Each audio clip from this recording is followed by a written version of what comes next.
IIT Madras ఒక hybrid rocket ఇంజన్ని తయారు చేసింది.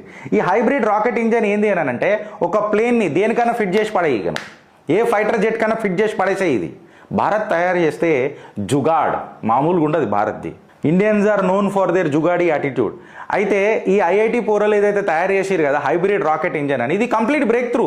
ఒక ఫ్లైట్ని ఫైటర్ జెట్ని ఇట్లా వర్టికల్ టేక్ ఆఫ్కి తీసుకోబోతుంది. మనం సినిమాలలో చూస్తాం. ఈ కెపాసిటీ కేవలం F-35Bకే ఉన్నది. బట్ F-35 బిలియన్ డాలర్ల ఖర్చుతో వస్తుంది మనకు.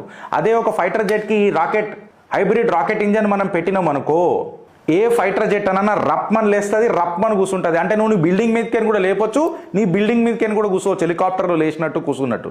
ఇక మనకు ఎయిర్పోర్ట్లు, ఎయిర్ బేసులు ఇవన్నీ ఏం అవసరం లేదు. ఇక నువ్వు నార్మల్ రోడ్ల మీద కూడా రపక్ మన దించుతుంది, రప్చిక్ అని కొట్టి పడేస్తుంది. అంటే భారత్ సింప్లర్గా చీపర్గా భారత్ యొక్క గర్వాన్ని గౌరవాన్ని ఏ రకంగా ప్రపంచ స్థాయిలో పెట్టింది అన్నది ఒకసారి ఆలోచించుర్రు.